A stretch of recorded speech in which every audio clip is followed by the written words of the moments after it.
À Ottawa, le premier ministre du Québec, M. René Lévesque, a rappelé la position traditionnelle du Québec, ce qui n'a guère impressionné M. Trudeau. Vos commentaires, M. Lévesque? Bon. Le Québec est une société distincte qui a besoin des pouvoirs nécessaires pour assurer son maintien et son développement. Ça, c'est vrai plus que jamais, ça. En votant non au référendum, les Québécois ont décrété qu'ils appartenaient au peuple canadien. Ça me suffit. Je vais rapatrier la Constitution, unilatéralement même, et assortie d'une charte des droits en plus. Quant au droit du Québec à l'autodétermination ou au nouveau partage du pouvoir, il n'en est pas question. Mais, M. Trudeau, qu'avez-vous l'intention de faire si... Cet homme est dangereux. Il nous aime pas. Ça doit l'emmerder royalement qu'on ait été réélu avec une aussi grosse majorité. Je suis sûr qu'il va tout faire pour démolir notre coalition. Comme une partie de poker, ça sent le bluff, ça. On devrait aller se coucher. De toute façon, il n'y a rien qu'on puisse faire ce soir. Oui. Lorraine a raison. Pour une fois, je vais donner l'exemple. Allez, bonsoir tout le monde. Bonsoir. À demain.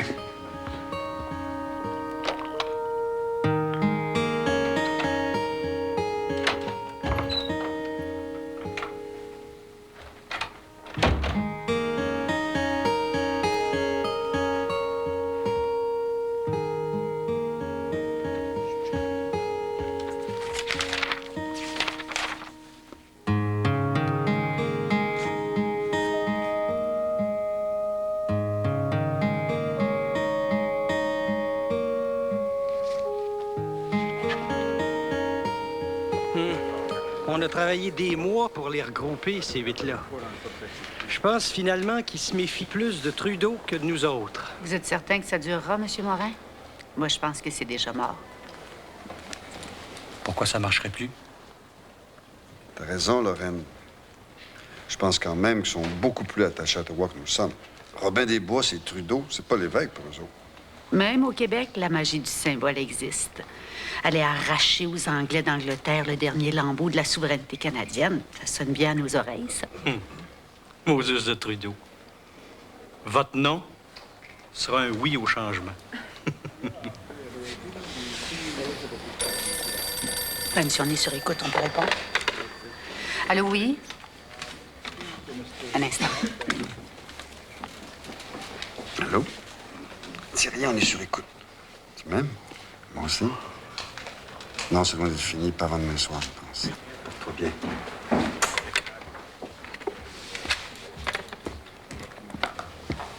Écoutez, ça avance vite, là. J'ai quasiment donné mon accord à un plan d'amendement qui nécessite, en plus de l'approbation du fédéral, celle d'au moins 7 provinces représentant 50 de la population. Dans ces conditions-là, il n'y a plus aucune province qui peut se prévaloir de son droit de veto. En échange, s'il y a un amendement qui ne fait pas l'affaire d'une province, ça peut toujours exercer un droit de retrait.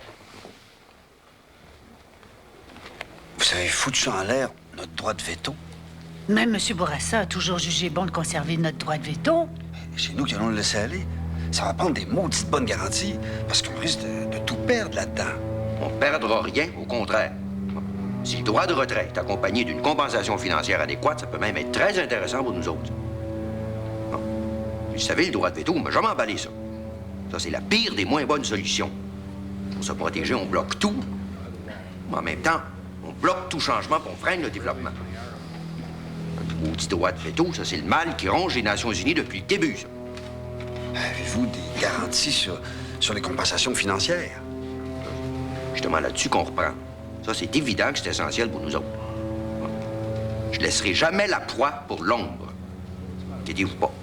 Bon, au bout du feu. Bonne chance. Merci. Bon. C'est une grosse game. OK, je suis là, le premier ministre. Pourvu qu'il n'y ait pas trop de tricheurs autour de la table.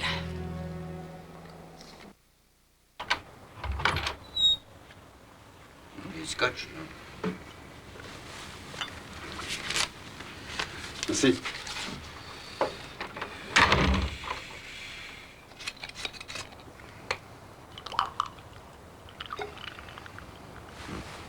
Merci, Louis. vrai que ça sent la trahison. Me méfie.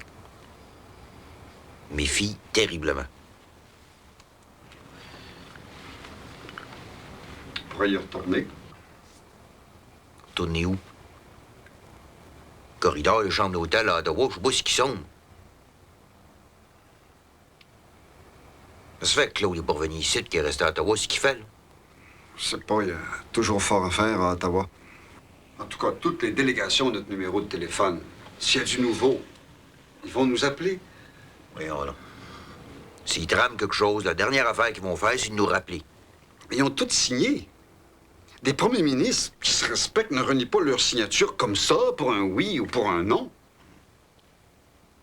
Il mieux m'attendre au pire. Ça, j'ai moins de chances d'être déçu. Quand on est parti, nous, Romano, Chrétien, McMurtry rôdaient pas mal autour. Ça serait une belle garanterie si le Front commun des 8 n'avait servi pour certains qu'à marchander en dessous de la table avec Trudeau. Déjà, matin, là, le subtil Blakeney là, voulait éliminer purement et simplement le droit de retrait. On peut s'attendre à tout. On se ferait fourrer en Jésus de plâtre.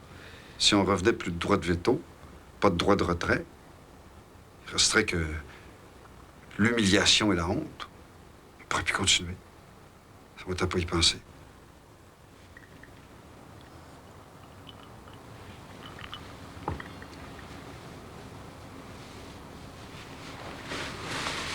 Bonsoir. Je suis allé me coucher. Bonsoir, Louis. Merci pour tout.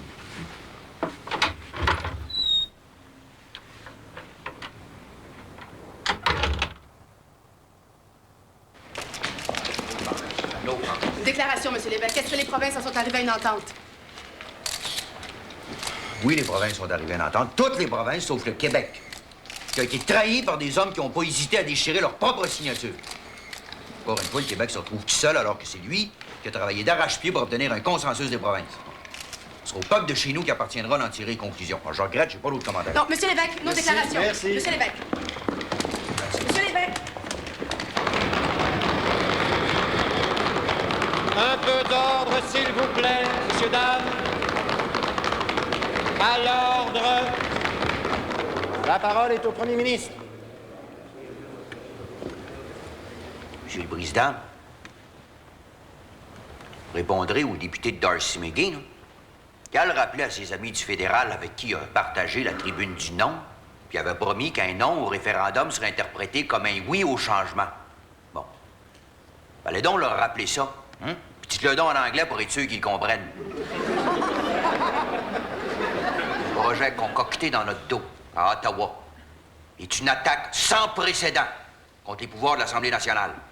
On a subi la plus méprisable des trahisons. La preuve est désormais faite, si jamais on avait besoin d'une nouvelle, que les 9 provinces anglophones se foutent du Québec comme de l'an 40, puis qui sont prêtes aux pires machinations pour nous rapetisser puis nous humilier. En reniant leur signature, faut jamais l'oublier, ça. C'est tout le peuple québécois que les premiers ministres anglophones ont bafoué. Mais le Québec s'en souviendra, là. Même si l'opposition l'oublie. La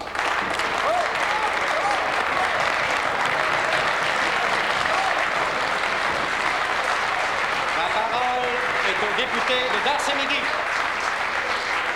Monsieur le Président, la vérité, c'est que vous avez essayé de fourrer Trudeau, puis c'est lui qui vous a eu. Et vous avez perdu notre droit de veto en plus.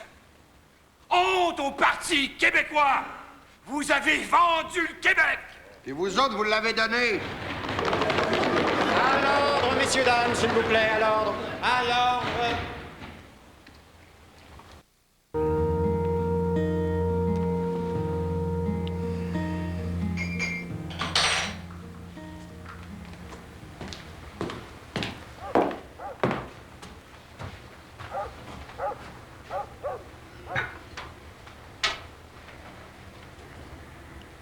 Elle a des preuves.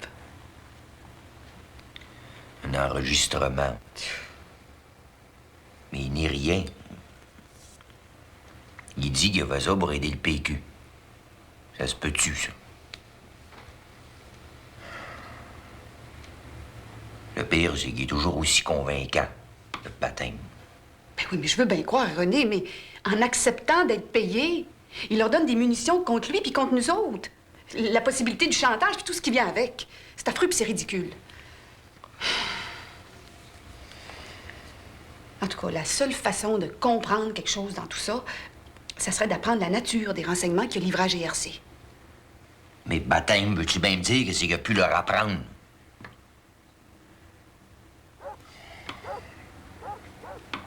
Là, je suis fourré, là.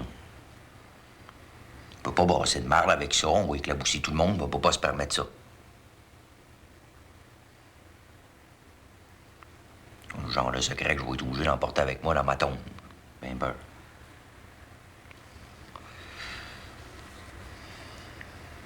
J'en reviens pas encore. Après toutes les semaines, après tous les mois qu'on a travaillé ensemble, qu'on a préparé le dossier constitutionnel Claude Morin.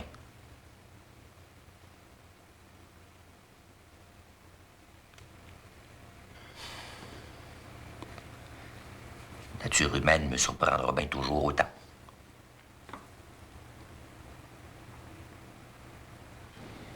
Non, je sais pas ce que j'ai.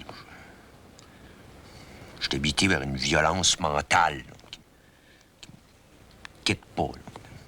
C'est normal. Ça fait trop de mauvais coups que vous endurez, trop d'années que vous refoulez. On se fait fourrer par Ottawa. On revient ici, on se fait traiter de naïf, d'enfant d'école. Il y en a même qui ont parlé de traîtrise à cause du droit de veto perdu. Moi, René Lévesque, traite au Québec. Ça peut pas être rendu là. Dites-moi que je rêve, là. Depuis qu'on a perdu le référendum, le gouvernement est un peu en porte-à-faux à l'Assemblée nationale. Quoi que vous disiez ou quoi que vous fassiez maintenant, vous aurez toujours tort, même au sein du parti. Surtout si vous vous emportez. Les radicaux se réveillent, les opportunistes jasent dans votre dos, puis Trudeau rit dans sa barbe. Vous devriez prendre des vacances. Ce serait vraiment une bonne façon de décompresser. On pourrait laisser courir le bruit que vous préparez un remaniement du cabinet. Ça en ferait taire quelques-uns. Pas capable de me taire, là. Je suis trop en crise. Non, il n'y en aura plus de négociation avec le fédéral. Un point, c'est tout. Nous refusons cette place de colonie, plus ligotée que jamais, dans laquelle le reste du Canada se fait une tradition de nous parquer. Et à tous ceux qui se plaisent à répandre de l'acide sur la grande plaie référendaire, puis qui souhaitent qu'on se barre les pieds dans le ciment, ben allez pas trop vite. Parce que si on n'a pas le pays qu'il faut, ben nous ferons le pays qu'il faudra.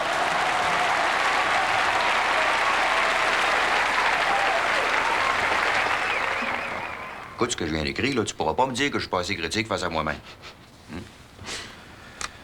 J'avais besoin de cette ovation-là, coûte que coûte. Défait en 80, floué en 81, nos gens avaient la vengeance au cœur. Vite, on s'est rendu compte lors de ces assises que le climat de frustration était dominé par une hostilité sans précédent à l'endroit du Canada anglais. On voulait plus rien savoir d'un tel voisin. Emporté de nouveau par le ressentiment, je fis l'erreur, la plus importante de ma vie de chef de parti, peut-être, d'aller chercher une ovation facile. Tu te souviens, c'était difficile d'y échapper. La salle était chauffée à blanc. Oh. 2-3 minutes de gloriole puis de vengeance, là, j'ai renié les principes pour lesquels je me battais depuis le début. T'sais. Je me souviens, les tables du Congrès étaient remplies de propositions incendiaires, puis je me suis promené là-dedans, toi, avec une torche allumée. Les délégués avaient d'abord laissé tomber le trait d'union, puis ensuite l'idée même d'association. Par ma faute, là, le vieux spectre du RIN réapparaissait 13 ans plus tard. C'est tout juste ces délégués n'avaient pas suggéré de sacrer les Anglais en dehors de la province. Donc, j'avais pas le choix, il fallait que je crève l'abcès. Je demeure président du Parti québécois, mais je rejette les résolutions adoptées par le Congrès. Pour régler le dilemme, un de nos collègues, tantôt, a eu l'idée d'un référendum à l'échelle des 300 000 membres du parti, portant sur les points fondamentaux où le Congrès est allé se fracasser. Je me rallie sans aucune hésitation à ce projet et accepte d'ores et déjà les résultats de cette consultation.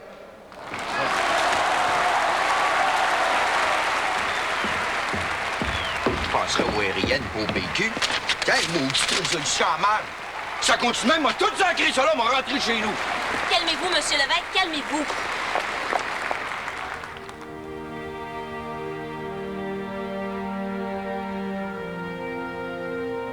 Bon. Disons que je nous souhaite une meilleure année en 1982. Qu'est-ce que t'en penses, ma Corinne? C'est vrai que t'as pas été gâté ces dernières années. Mais le pire est probablement derrière toi. Puis le meilleur est devant moi. Ici. Ce soir.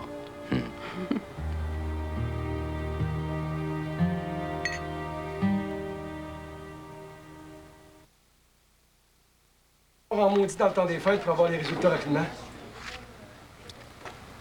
Je le sais, oui. Merci. C'est une partie de bras de fer, et vous l'avez gagné. La majorité des 300 000 membres ont trouvé que vous aviez raison. L'exécutif va être en maudit pour longtemps, par exemple. Les Anglo-Québécois peuvent continuer à dormir en paix. Les institutions vont continuer à exister dans un Québec indépendant. Bon, comment penser autrement? Normal que les membres soient d'accord avec moi là-dessus. J'ai été obligé de faire ça, là. José. Ça, c'est le début de la fin, ça.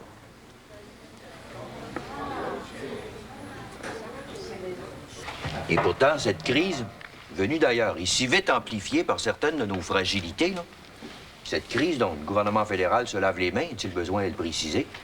Ah, il va bien falloir passer à travers comme les autres et trouver moyen de s'en sortir. Bon, et ça, on est capable. Ben, ça va exiger de sabres efforts puis une dose sans précédent de solidarité. Et aussi, ça va être plus difficile parce qu'on en a perdu l'habitude. Ça va exiger des sacrifices. Bon. Évidemment, quand ça va mal, tout le monde se retourne automatiquement vers l'État. Mais là, j'aime mieux vous le dire tout de suite, l'État, seul, là, il parviendra pas. Ah, voilà. La situation financière dans laquelle se trouve présentement le gouvernement. Bon, je sais pas trop comment ça marche, là. 700 millions. Bon. Mais pour l'année qui vient, ça, c'est l'impasse budgétaire à laquelle on est confronté. Alors, comment les trouver? Bon. En augmentant les impôts? Non. Ben, on peut quand même pas presser le citron davantage, ça, c'est évident. Bon. Alors, en coupant dans le vif, mais là, vraiment dans le vif des programmes et des services, là. Bon, si on n'a pas le choix, il va falloir s'y résoudre, mais à la toute dernière extrémité. Bon, alors quoi? Une troisième question qu'on est en droit de se poser. Bon. Est-ce qu'on pourrait envisager un gel total ou partiel des salaires dans le secteur public et parapublic? Bon. Nous, il nous semble qu'alors que la majorité des Québécois vivent une situation difficile, puis les employés de l'État, avec leur emploi à vie, ben, pourraient comprendre et sentir que c'est l'occasion de faire leur part.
C'est toujours la même petite gang d'agitateurs. Qu'est-ce que tu veux que je fasse? Ils ont pris le contrôle des centrales, font peur à leurs membres. Si je les fais arrêter, ça va les inciter à encore plus de violence. On vit dans un pays civilisé. Je veux bien croire que c'était peut-être pas une si bonne idée que ça, votre loi, mais c'est criminel ce qu'ils ont fait là. Il aurait pu vous blesser gravement. Prends Camille Lorrain, par exemple. Parti à pied. Reconnu quelques amis parmi les manifestants. Il est allé leur parler. Ben, les gars, ils ont fait de la job, ils étaient obligés d'aller à l'hôpital. Il va falloir que vous agissiez, René. Autrement, il n'y a rien qui va arrêter ces gens-là. Tu te rends compte qu'au plus creux de la vague, ces gens-là se révoltent parce qu'on leur refuse la prime d'enrichissement qu'on leur avait promis, tu sais? Plus antisocial que ça, tu meurs. C'est quand même étrange que la plupart de ces gens-là aient été péquistes. Bon, mais des partisans comme ça, j'aime autant mieux pas d'en avoir.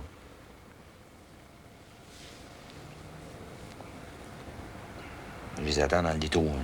Les grèves sauvages puis meurtrières dans les services publics, il n'y en aura plus de ça.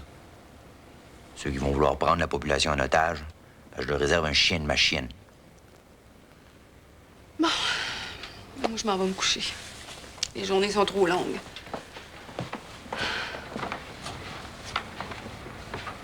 Quelle robe que tu veux que je porte demain? Quoi? Qu'est-ce qu'il y a demain? Ben, pour le cocktail de Yves Michaud au Palais des Congrès, cette affaire.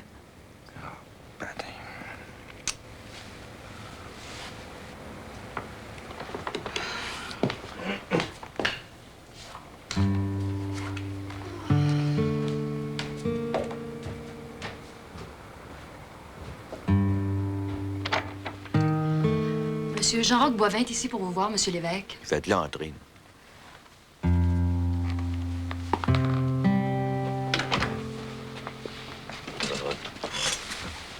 Laisse-toi. Monsieur René Lévesque. Là, je t'en passe des bouts. Même vos plus fidèles supporters se demandent ce qui se passe. On vous sent plus facilement irascible, moins ouvert aux suggestions, plus susceptible de faire des erreurs, moins enclin à l'admettre, de plus en plus isolé, etc., etc. C'est le même en 3 pages. Je suis pas loin de penser comme eux autres. Je suis obligé de vous le dire.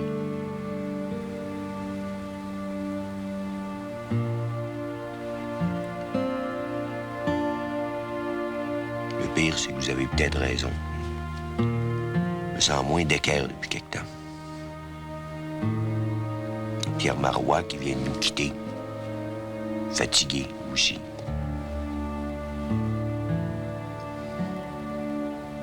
Je me regardais l'autre jour, tout le monde, me disait baptême qu'on a vieilli depuis 76 ans.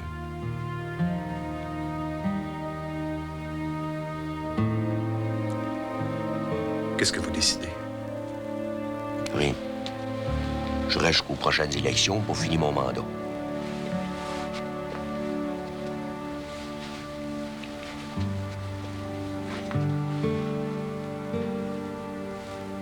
Moi, je m'en vais.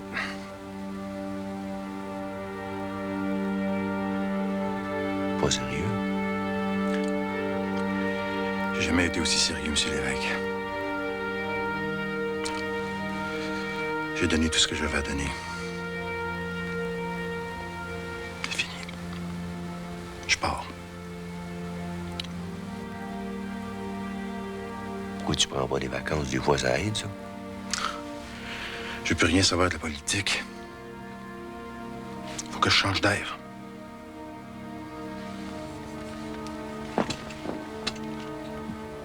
Je te ferai pas l'injure de penser que ça pourrait être une question d'argent. Faites-moi pas l'injure.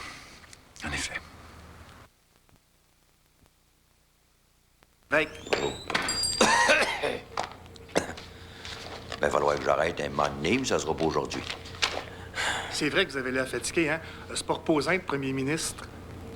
Qui c'est qui vous a dit ça, que j'avais l'air fatigué? Ben, le journal, ça fait. Je sais qu'ils disent pas toujours la vérité, là, mais... Vont-tu me sacrer patience, eux autres? Pas plus fatigué qu'un autre, juste moins patient qu'avant. C'est normal, ça? Ah, il y a un âge pour penser à la retraite, hein? Savez-vous ce que vous devriez faire? Non, mais je sens que vous allez me le dire. Ah, vous devriez recommencer à animer des émissions comme Point de mire. Il paraît que c'était bon en maudit, ça. Mon père, il en manquait jamais une. Merci. Pour l'instant, je suis encore premier ministre. Écoutez, prenez pas ça mal, hein? Je veux dire, je suis de votre bord. Ma femme puis moi, on a toujours voté pour vous, là. On sait que vous êtes encore bon.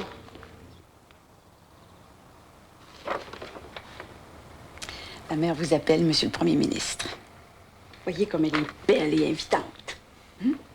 De plus, vous serez accompagné par une femme qui vous adore, par une sœur qui vous admire et son mari qui pense que vous êtes le meilleur Premier ministre de toute la planète.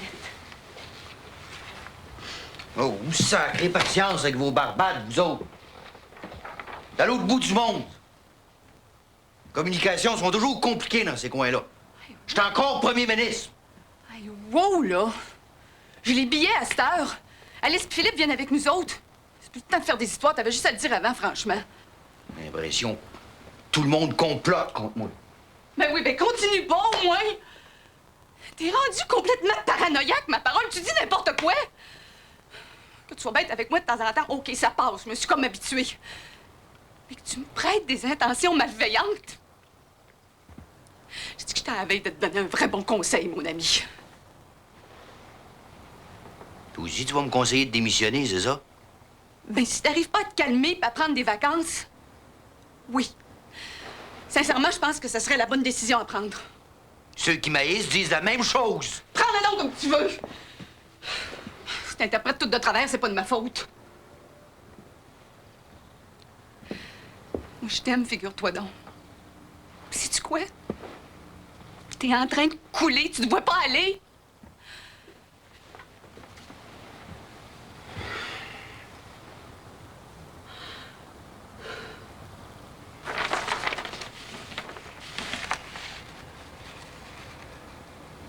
As-tu donné nos coordonnées à Martine, toujours? Oui. Puis elle prévoit pas avoir de problème à nous rejoindre au Barbade.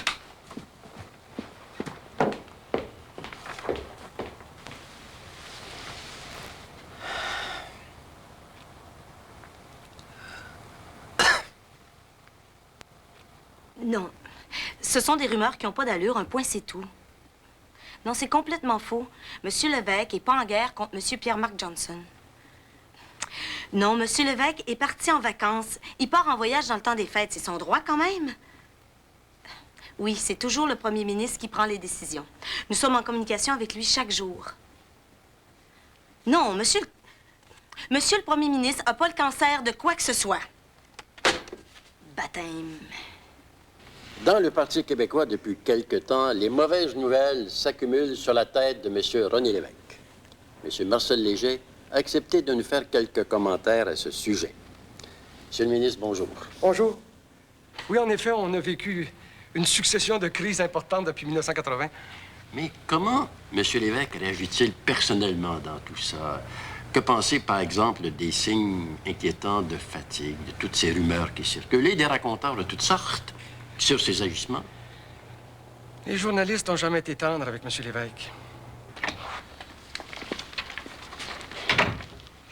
Tout le monde lui recommande la même chose, Martine. Qu'il annonce ses couleurs au plus vite pour que s'arrête le brossage de merde des médias. Sans cela, on ne pourra jamais remonter la côte. Je suis d'accord, mais je lui enverrai pas ce télégramme-là. Il va me tuer. Ses vacances viennent à peine de commencer. Je veux bien croire, mais il faut arrêter les rumeurs une fois pour toutes. Revenir pour passer des examens médicaux, ça va peut-être même l'aider à se faire une idée. Bonjour, vous deux. Où en êtes-vous? L'avez-vous averti? J'allais le faire. Du point de vue de l'organisation, il a déjà trop tardé. C'est avec lui qu'ils le disent. On va se retrousser les manches, essayer de reprendre le temps perdu. S'il se retire, il faut une course au leadership et le temps ensuite de replâtrer Morceau en campagne électorale. Dans un cas comme dans l'autre, on peut plus attendre. Sinon, c'est Bourassa qui va nous attendre dans le détour. Et comment? Je pense même qu'ils ont déjà choisi presque tous leurs candidats. Bon, OK. Je vais lui envoyer le télégramme.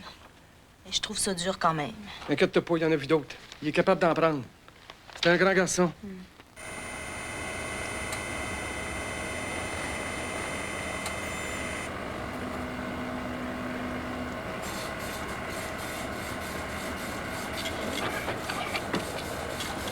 J'ai les poumons comme ceux d'un bébé. Ah, c'est pas moi qui dis ça, ça c'est le docteur, regardez. Hein? C'est vrai? Bon. Si vous avez des bons poumons pour un gros fumeur comme vous, c'est déjà bien encourageant. Il y en a des maudits paquets qui vont être déçus. Ah oui, mais ça veut pas dire que c'est bon de fumer, René, hein? Non, je savais que j'étais pas malade. Bon, nous autres, on va à la maison. Oh, mon bel ami, on s'en va au tapis roulant, on t'attend. Petit niaiseur. Hey, fais pas semblant que tu le savais pas. Pas ça. Envoie, viens-t'en. Merci. Dernière fois que j'ai eu un examen médical, c'était à la guerre de Coran en 51. Jamais mis les pieds dans un hôpital depuis ma pleurésie à l'âge de 14 ans. Ça m'inquiète pas. Encore sur la plage, c'est moi qui courais le plus vite. Pas vrai, Corinne? Non, quand t'as des bikinis dans le coin. Il parle toujours comme ça.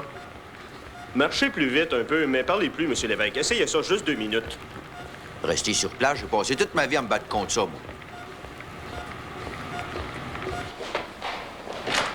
Monsieur l'évêque, quand serez-vous opéré? On dit que vous avez le cancer, monsieur l'évêque. Allez-vous démissionner bientôt? Que pensez-vous de Bernard Johnson? Les sondages disent que le PQ sera en meilleure posture avec lui à sa tête. La presse dit que vous vous accrochez au pouvoir, monsieur l'évêque. Vous vous ennuyez pas trop de Paris aux finances, monsieur l'évêque? Vous croyez pas qu'un nouveau chef aurait plus de chance que vous de battre les libéraux, monsieur l'évêque? Monsieur Bourassa vous bat par 15 points dans les sondages, malgré que vous ayez enterré l'option souverainiste. Est-ce que vous ne croyez pas, monsieur l'évêque, que vous ne regrettez pas votre virage fédéraliste, monsieur l'évêque?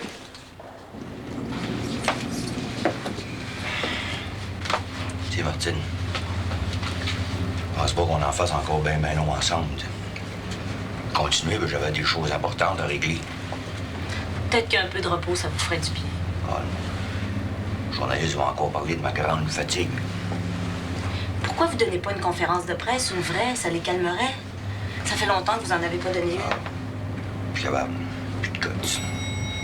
Vous savez, quand vous avez des dents, vous vous en sortez toujours plus fort. Pas cette fois-ci. Sinon, penses-tu que j'accepterais qu'on me mette des bâtons dans les roues un peu partout à l'intérieur du parti? Les ministres qui parlent dans mon dos, court-circuitent mes décisions, font courir des bruits. À 8 mois du scrutin, ils veulent prouver que je suis plus l'homme de la situation. L'organisation du parti n'a jamais été aussi déficiente. On a à peine 20 candidats de choisis contre 100, les libéraux. Les meilleurs candidats disent qu'ils attendent que je passe à déclarer. Je me sens traqué. Les ministres font attention justement pour rien dire. Officiellement, pas avoir l'air de me trahir ou sembler trop opportuniste. Mais par en dessous, ils voient les organisations pas beaux, ça. Je le sais. Il y a des preuves. Faut pas tomber dans le paranoïa non plus.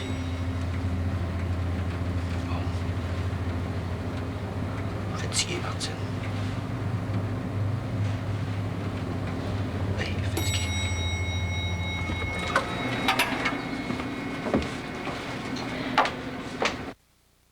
Les journaux de Québec sont terribles avec lui. Comment ça se passe à Montréal? Alice, j'ai même pas regardé les journaux aujourd'hui, ça me fâche trop. René est pas mal patient d'endurer ces niaiseries-là. Je te dis que c'était juste de moi, il y a des journalistes qui piqueraient du nez. Il endure, mais ça le mine par en dedans. J'espère qu'il parle pas de démissionner. Philippe dit qu'il devrait pas, parce que c'est encore lui le meilleur. On pourrait peut-être aller magasiner un peu, ensemble, demain? Ouais, c'est pas mal une bonne idée, ça.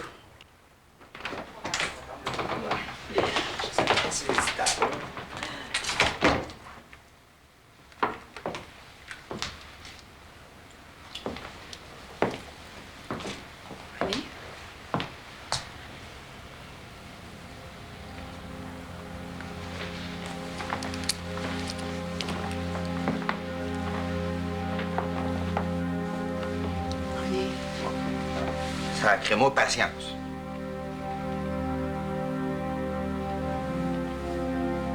Tout le monde est contre moi, c'est ça. Tout le monde veut ma pause. Bon. Ben, vous l'aurez pas. Vous restez tout seul, ici.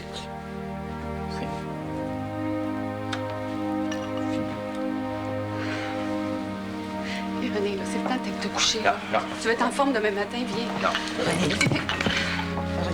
Laisse.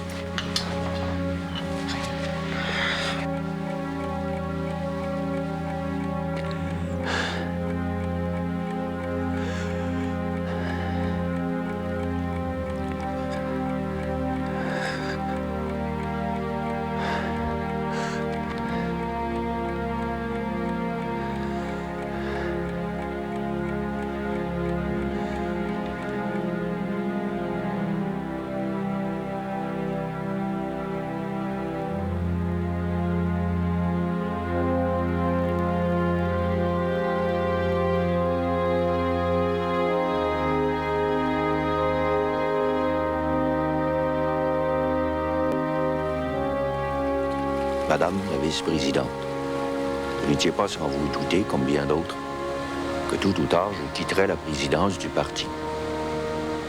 Ayant tout pesé de mon mieux, je vous remets la présente qui constitue ma démission, prenant effet ce jour même. Il vous incombera donc, sauf erreur, de mettre en marche le processus de remplacement qui est prévu dans les statuts. Je vous saurai gré de transmettre pour moi au Conseil national ce simple message. Merci, du fond du cœur. Merci à vous, comme à tous ceux et celles qui se reconnaîtront, qui n'ont cessé depuis tant d'années de payer de leur personne et de leur portefeuille pour bâtir, enraciner, maintenir ce projet si sain et démocratique que nous avons dessiné ensemble pour notre peuple. Amicalement, René Lévesque.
À la mémoire du gars de Kamouraska, Dominique Lévesque, qui fut mon père et l'homme le plus important de ma vie.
Mardi prochain, à la même heure, vous pourrez revoir le document de tournage René Lévesque, un homme, une série. Un voyage fascinant au cœur d'une page de notre histoire.